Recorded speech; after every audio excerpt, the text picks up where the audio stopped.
오늘 이 말씀이 우리 성도들에게는 꼭 필요합니다. 왜냐하면 신앙생활을 하다가 보면 실수할 때도 있고 실패해서 넘어질 때도 있고 또 뒤로 물러날 수도 있기 때문에 그렇습니다. 이때 필요한 말씀이 일어나 베델로 올라가라고 하는 말씀입니다. 우리는 일어나야 하고 그리고 가야 합니다. 어디로 가야 하느냐 하면은 하나님 앞입니다. 기도를 잃어버렸다면은 기도의 자리에 다시금 나아가서 엎드려야 합니다. 말씀을 나도 모르는 사이에 멀리 했다면 자주 펼쳐야 하고 하나님의 말씀을 가슴으로 받고 귀로 하나님의 그 음성을 듣기 위해서 무릎을 꿇어야 합니다. 예배가 식어버렸다면 다시금 사모하는 마음을 가지고 예배의 자리에 나와서 주님을 바라보아야 합니다. 처음 사랑을 잃어버렸다면 어디에서 떨어졌는지를 생각을 해보고 회개하여 처음 행위를 가져야 합니다. 이처럼 하나님께서는 회복할 수 있는 방법들을 제시를 해 주셨습니다. 오늘 야곱에게 하나님께서는 아주 중요한 말씀, 일어나 베델로 올라가라. 이 상황은 야곱이 정말 힘들고 어려운 상황이었습니다. 1절 말씀을 같이 한번 먼저 읽겠습니다. 시작. 하나님이 야곱에게 이르시되 일어나 베델로 올라가서 거기 거주하며 네가 네 형 에서의 낯을 피하여 도망하던 때에 네게 나타났던 하나님께 거기서 제단을 쌓으라 하신지라. 일어나 베델로 올라가서 거기에서 제단을 쌓아라, 다시금 예배를 드려라, 그 말씀이죠.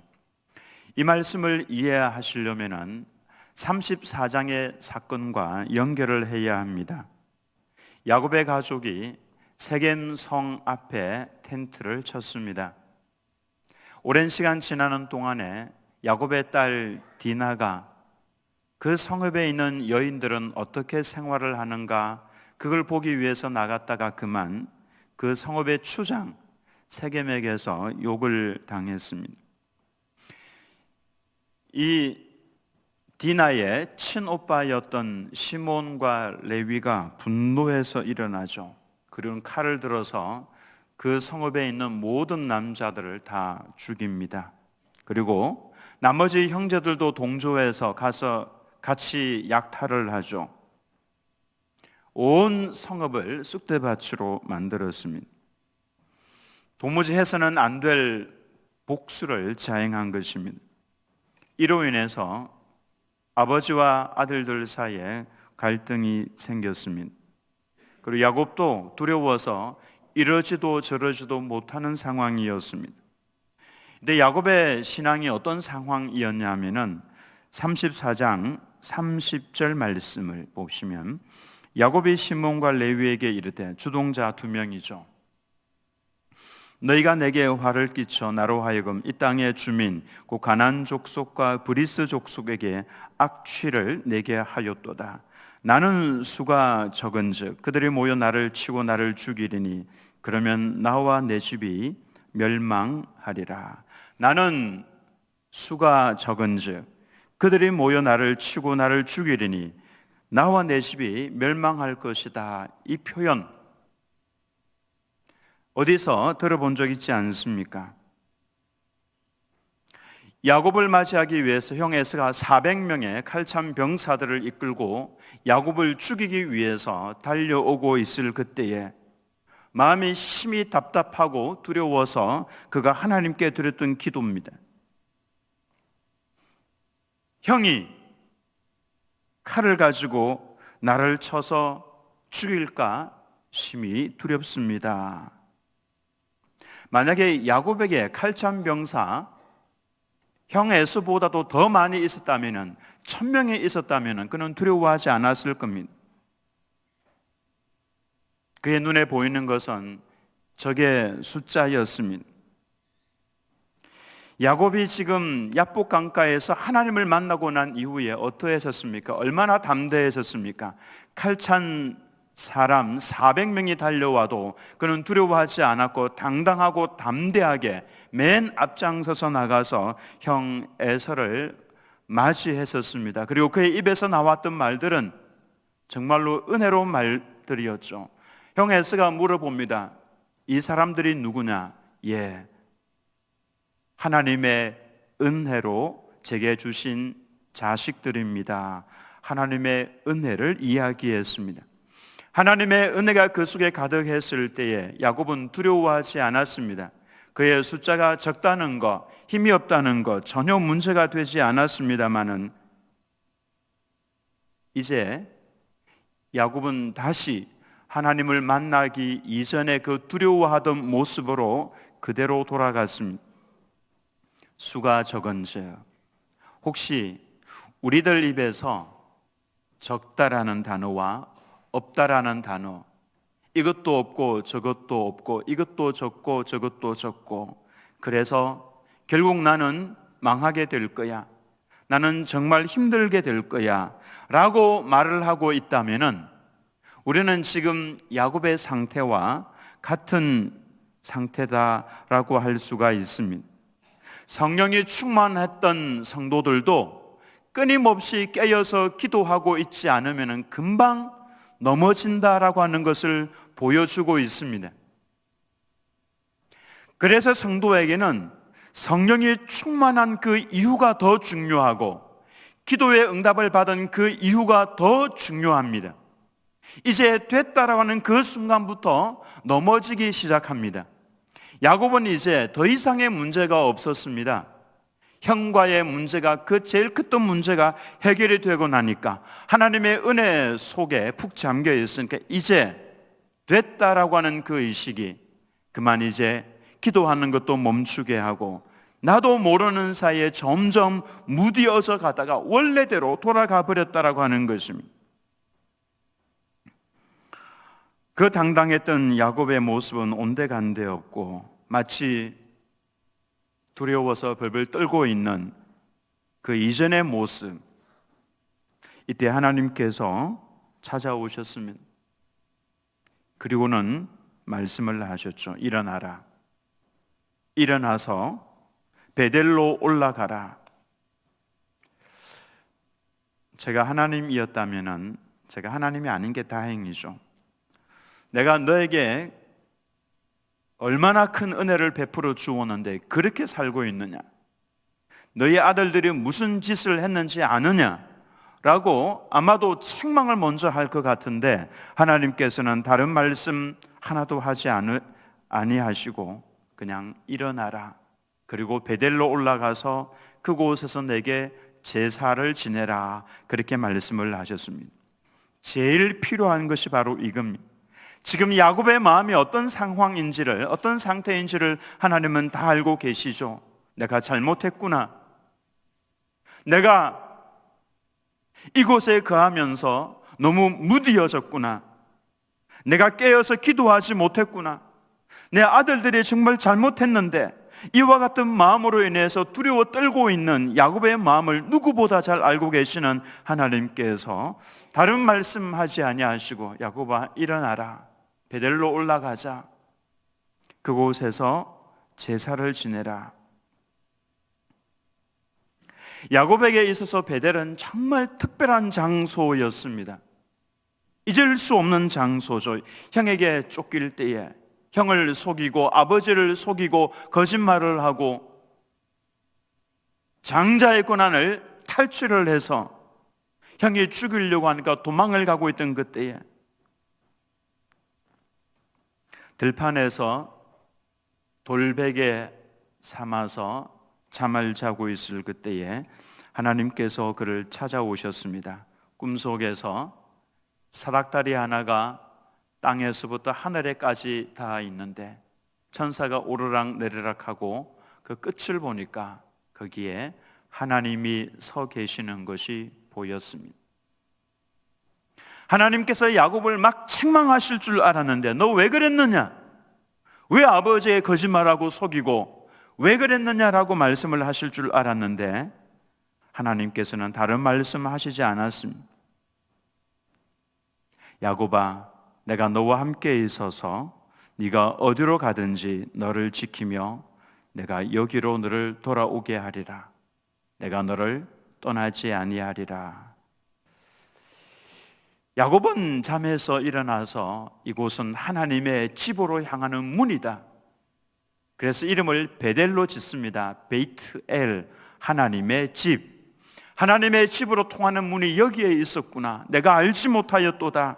그러면서 베델이라 그렇게 이름을 짓습니다. 그곳은 하나님의 품이라고 할 수가 있습니다.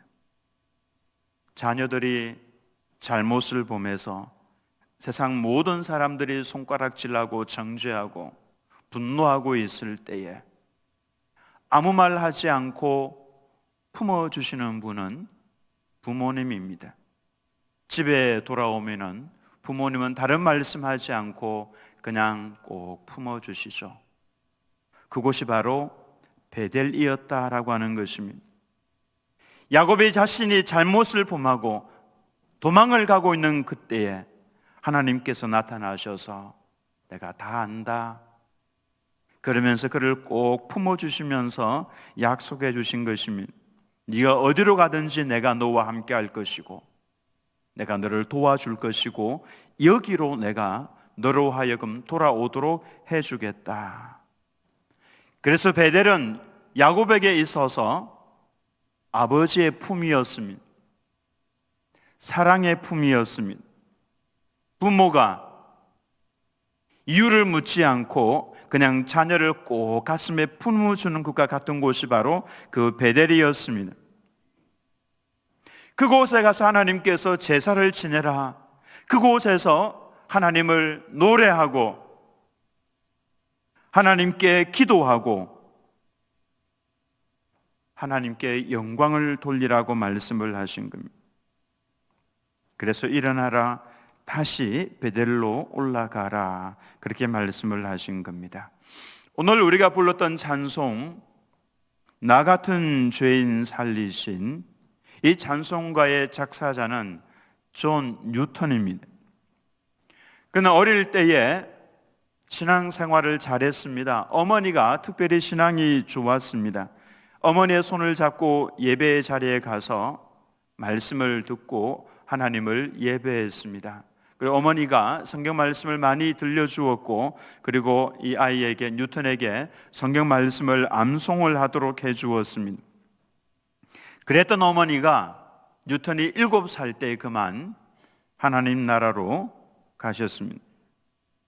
그 이후부터 뉴턴은 신앙에서 점점 멀어지기 시작했습니다. 선장이었던 아버지의 영향으로 그도 선원이 되었습니다.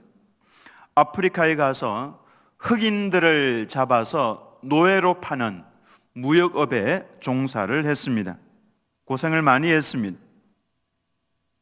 그러다가 1748년 3월 10일 노예선을 타고 대서양을 건너가는데 그 엄청난 바다 아닙니까? 풍랑이 일어서 그만 죽음을 눈앞에 두게 되었습니다. 인간의 힘이 아무것도 아니라는 것을 깨달으며 이제 죽음 앞에 선 그 순간, 그에게 순간 떠오른 생각이 하나 있었습니다. 나는 하나님 앞에 어떤 사람인가? 나는 하나님 앞에 어떤 사람인가? 죽음을 직감을 하고 나니까 바로 떠올랐던 생각이 이거였습니다. 그러면서 자신이 그동안에 걸어왔던 삶들을 한번 돌아보았습니다. 어릴 때 어머니와 함께 그렇게 행복해하며 신앙생활했던 그 시절, 그 이후에 하나님을 조롱하고 있었던 삶, 욕설과 방탕과 교만과 성적인 문란함과 탐욕과 사람을 상품처럼 취급하던 노예무역, 간혹 떠올랐던 자신의 양심의 소리를 무시하면서 살아왔던 자신의 그 삶들, 생각을 하고 있다가 갑자기 그의 입에서 튀어나온 말이 있습니다. 주여, 우리에게 자비를 베풀어 주옵소서.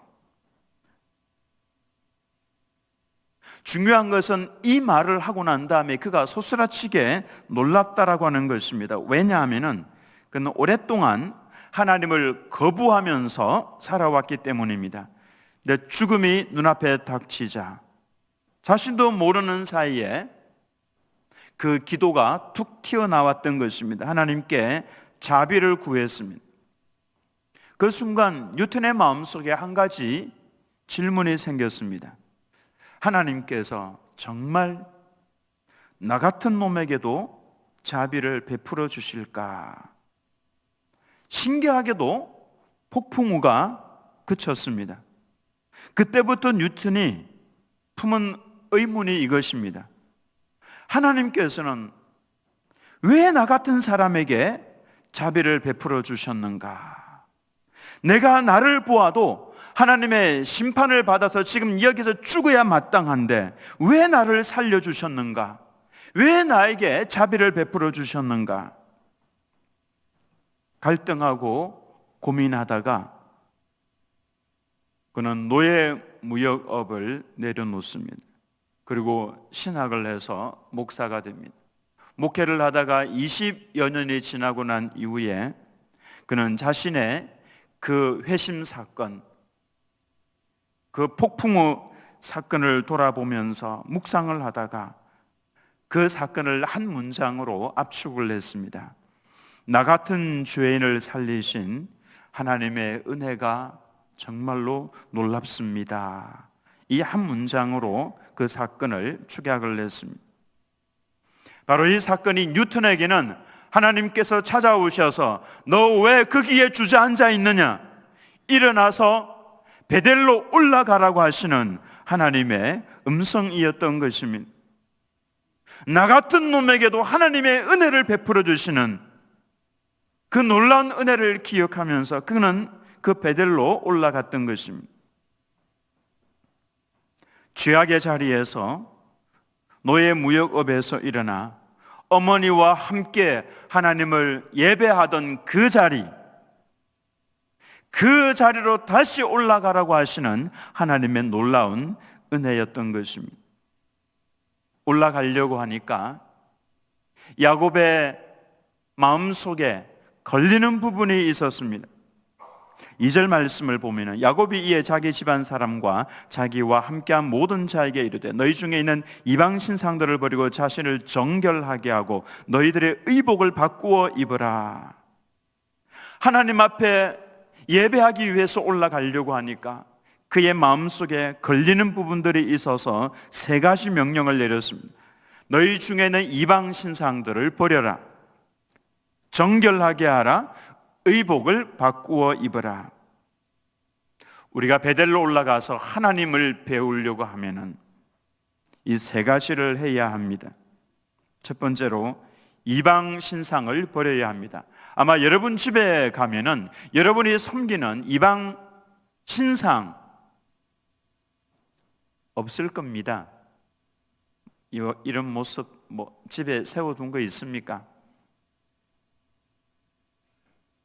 그러나 이 우상이라고 하는 것은 하나님보다도 더 사랑하는 것이 있다면, 하나님보다도 더 의지하는 것이 있다면, 하나님보다도 더 두려워하는 것이 있다면 그것이 바로 우상이다라고 할 수가 있습니다. 재물이 될 수도 있고 자녀가 될 수도 있고 나 자신이 될 수도 있습니다. 버려야 합니다. 어떤 것은 내려놓아야 하고 어떤 관계는 정리를 해야 하고 어떤 습관은 끊어버려야 합니다. 어떤 것은 포기를 해야 합니다. 왜냐하면 우리는 하나님과 그것을 동시에 섬길 수 없기 때문에 그렇습니다. 그런데 야곱의 집에 우상이 있었다라고 하는 것이 좀 의문이 되지 않습니까? 문화였습니다. 생활 속에 파고 들어왔던 너도 하고 나도 하고 우리 모두가 다 해도 전혀 이상하게 생각하지 않았던 문화였습니다. 라헬이 아버지 집에서 도망쳐 나올 때에 드라빔을 훔치죠. 큰 것도 아니고 자그마한 것입니다. 아버지가 찾을 때에 말 안장 밑에 넣어서 숨길 수 있을 정도로 자그마한 우상이었습니다.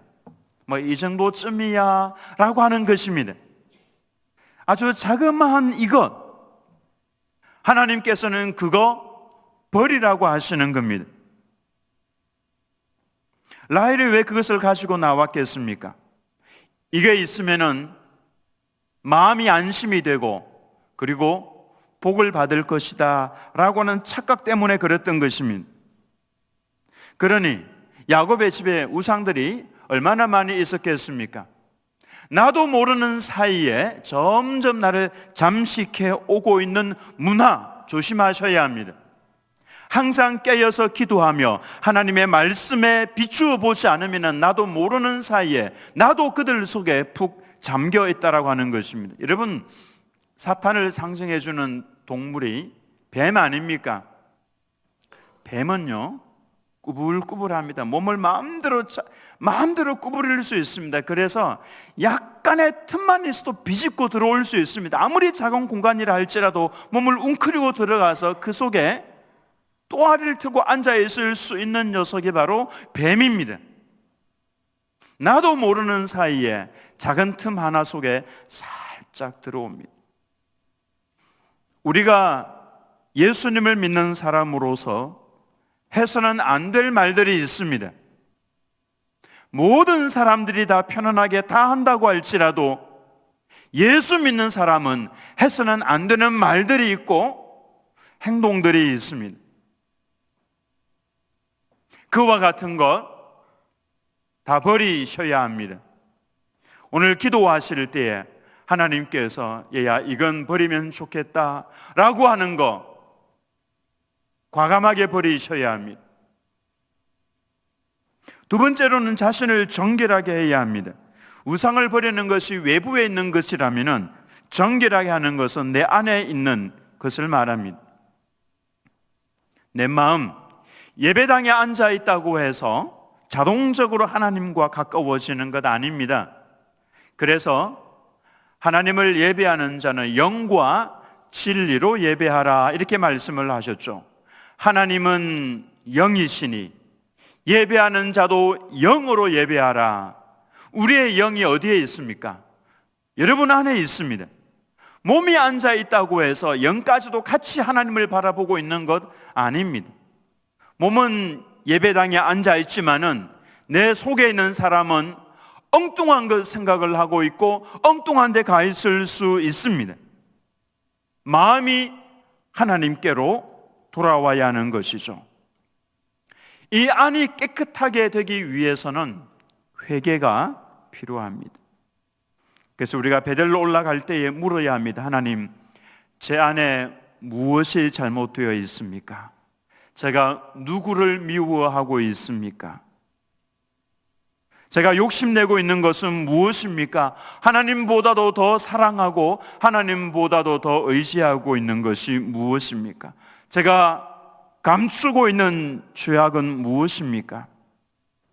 이와 같은 기도할 때요 하나님 기뻐하십니다. 왜냐하면 내 아들이, 내 자녀가, 내 딸이 거룩하게 되기를 원하는데 하나님께서 얼마나 기뻐하시겠습니까? 그래서 기억나게 해주실 겁니다. 이거 정리하면 좋겠다.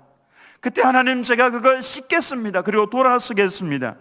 신앙의 회복은 언제나 바로 거기에서부터 시작이 되는 겁니다. 하나님, 제 마음부터 새롭게 하여 주옵소서. 제가 먼저 변화되게 해 주옵소서. 우리 가정이 왜 이 모양이냐? 하나님, 제가 먼저 변화되게 해 주옵소서. 이게 우선입니다. 이것이 바로 하나님께로 돌아가는 성도의 태도다라고 할 수가 있습니다. 마지막 세 번째로는 의복을 바꾸어야 합니다. 의복. 성경에서 옷은 그 사람의 모습을 보여주는 겁니다. 삶의 변화, 그분의 신분, 영적인 상태를 보여주는 것이 옷입니다. 신기하죠? 그냥 이런 일반 의복을 입고 있을 때는 잘 모르는데 경찰복을 딱 입게 되면은 그 사람은 경찰처럼 행동을 합니다. 왜냐하면은 옷을 바꾸어 입었기 때문에 그렇습니다. 평소에는 잘 몰랐는데 의사복을 입으면은 그분은 진짜 의사로 행동을 합니다. 이처럼 옷을 바꾼다라고 하는 것은 내가 누구인가를 보여주는 것입니다. 내 삶의 방향이 어떤 것인가를 보여주는 것입니다. 천국에서도 옷을 입습니다. 사대 교회에게 예수님께서 하신 말씀이 있죠. 사대 교회 성도들이 많았습니다.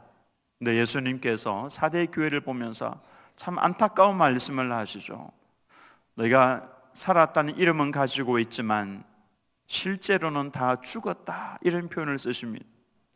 그러나 그들 중에 나와 함께 이 천국에서 흰 옷을 입고 거닐 자가 몇 명이 있다, 그렇게 말씀을 합니다. 그 몇 명에 대해서 특징이 흰 옷을 입고 있다, 이렇게 표현을 하고 있죠. 흰 옷, 정결, 순결, 정결, 거룩, 이와 같은 것을 의미하는 것입니다. 천국에는 흰 세마포 옷을 입은 사람들만 들어가는 곳입니다. 그래서 요한계시록 22장에 보면은 두루마리 옷을 빤 자가 복이 있다. 왜냐하면 그들이 문들을 통하여 성 안에 들어갈 권세를 가지기 때문이다, 그렇게 말씀을 합니다. 옷, 깨끗하게 된 옷, 세탁을 한 옷, 예수 그리스도의 보혈로 깨끗하게 씻은 성도들만 들어가는 곳이 천국입니다. 이 성도는 이 땅을 사는 동안에 이전의 삶과는 다르게 사는 성도를 말합니다. 그래서 우리가 정말로 우상을 버리고 정결하게 했다면 이제 그것은 우리의 삶으로 드러나야, 말이 달라야 합니다. 행동이 달라야 합니다. 관계가 달라져야 합니다. 이전과는 다른 모습을 가지고 있어야 합니다. 이전에는 물질이 나의 주인이었다면 이제는 아닙니다. 예수님이 나의 주인입니다. 미움으로 살았다면 이제는 아닙니다. 사랑으로 살아야 합니다. 이전에는 내가 복수하려고 이를 갈았다면 이제는 아닙니다. 하나님께 맡기는 것입니다. 혹시 오늘 기도하는 중에 하나님께서 여러분 마음속에 버려야 할 것, 그 하나를 보여주시면 버리십시오. 회개해야 할 것 하나님께서 하나를 보여주시면 그거 진중하게 회개하십시오. 그리고 거기에서 돌아서십시오. 하나님께서 기회를 주시는 겁니다. 혹시 바꾸어야 할 내 모습 하나를 하나님께서 보여주신다면 오늘 그걸 바꾸십시오. 버릴 것은 버리고, 회개할 것은 회개하고, 바꿀 것은 바꾸어야 우리는 베델에서 하나님을 보고 먹고 마시고 할 수가 있습니다. 그냥 한번 잠시 와서 예배드리고 잠시 그냥 기도하고 그냥 그렇게 돌아가지 않았으면 좋겠습니다. 하나님 앞에 버릴 것은 버리셔야 합니다. 씻을 것은 씻어야 합니다. 그리고 바꾸어야 할 것은 바꾸어야 합니다. 그래야 주님께서 이렇게 말씀을 하실 겁니다.